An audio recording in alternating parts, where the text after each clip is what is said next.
Gas के container tanker के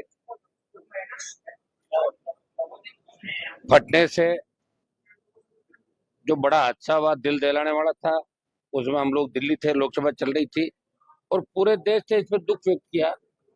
लेकिन बार बार ऐसे हादसे होना कहीं न कहीं किसी न किसी की लापरवाही उजागर करती है। भारत सरकार के नियम है कि गैस से भरे टैंकर, तेल से भरे टैंकर, अति ज्वलनशील, अति संवेदनशील जितने भी प्रकार का जो ये आपका तेल, गैस और दूसरे आइटम है, इनको रात 10 बजे से लगा के सुबह 7 बजे तक आप सड़कों पे नहीं चलाओगे।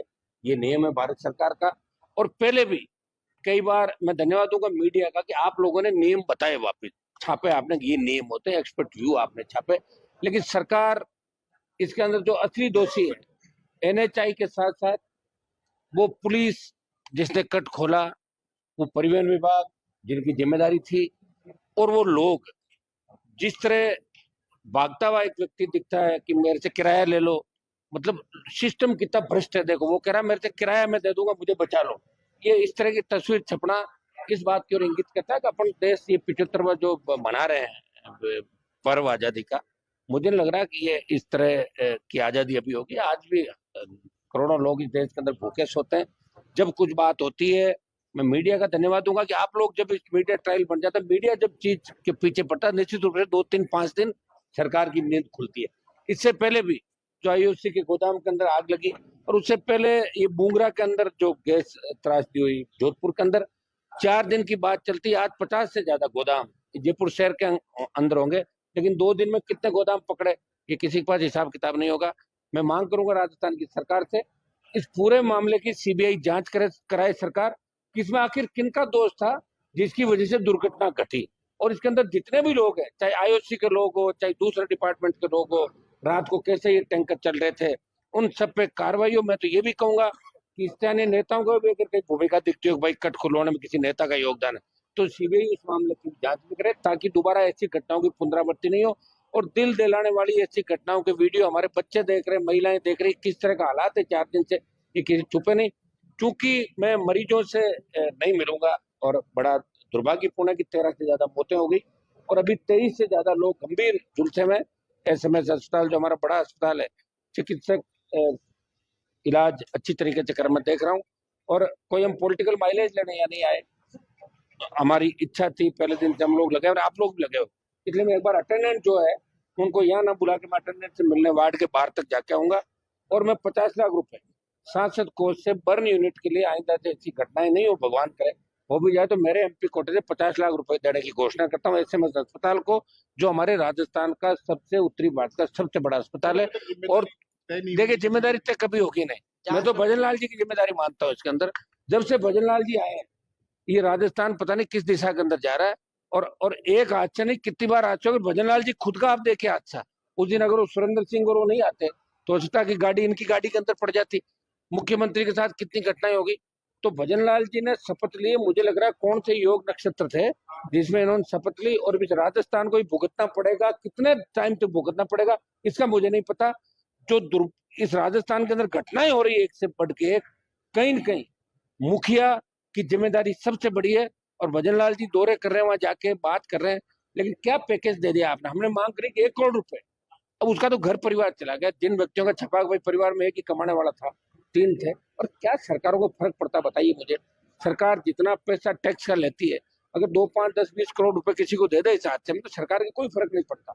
हम लोग तैयार हैं, हमारा एमपी कोटा, एमएलए कोटा, आप लीजिए आगे होकर हमसे बात कीजिए। कोविड के टाइम पे हम लोगों ने सबसे पहले शुरुआत करी, और कोविड के टाइम भी सबसे पहला जब 50 लाख रुपए देकर खर्च किया तो नागौर के अंदर मैंने ही शुरुआत की, वेंटिलेटर मंगाए, तो आज काम नहीं आ रहे, ठीक बात है। लेकिन मैं इसमें भजन लाल जी की जिम्मेदारी मानता हूँ। भजन लाल जी को खुद की जिम्मेदारी लेते हुए इनके विभाग, परिवहन विभाग, डिप्टी सीएम जो आपके इसी इलाके का था, जिसके पास 3-4 महकमे इस मामले के, तो किसी न किसी व्यक्ति को अपनी जिम्मेदारी लेनी चाहिए। और भजन लाल जी राजस्थान के लिए अशुभ है, ये मैं कहना चाहूंगा। आगे पता नहीं क्या क्या घटनाएं होगी, ईश्वर बचाए इस राजस्थान को, मैं यही कहना चाहूंगा। जांच कमेटी उससे कुछ आप सुनिए, देखो हम सड़कों में निकलेंगे जल्दी, 1-2 दिन के अंदर। बड़ा जो राजस्थान के अंदर घटनाएं हो रही है, इसको लेकर किसी को लड़ना पड़ेगा। कांग्रेस भारतीय जनता पार्टी की गोद में बैठ गई, सरेंडर होगी। क्योंकि कांग्रेस के लोगों ने जिस तरह पेपर लीक कराए, जिस तरह की घटनाएं घटी, कांग्रेस वाले आंदोलन की बात करते, बीजेपी वाले कहते तुम्हें अंदर करा देंगे, चुप हो जाते हो, घर बैठ जाते जाके। तो इसलिए भाई आरएलपी को लड़ना पड़ेगा इस राजस्थान को बचाने के लिए, इस व्यवस्था को ठीक करने के लिए।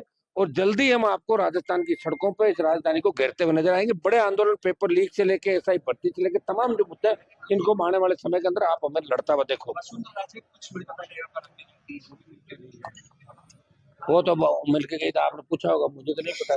मेरे को मुझे तो ये भी पता नहीं वसुंधरा जी कहाँ है कहाँ नहीं, मुझे इसका भी पता नहीं फिलहाल। क्योंकि जो स्थिति उनकी 5 साल के अंदर हुई है, जिस तरह लाइन में खड़ा रहना, मिलने के लिए टाइम मांगना, बहुत बड़ी दुर्दशा के दौर से वो गुजर रही, ये मैं कह सकता हूँ। कोई मिलने वहां तो घने लोग मिलता है, वो तो मिलने के लिए हर कोई मिलता है। हाँ।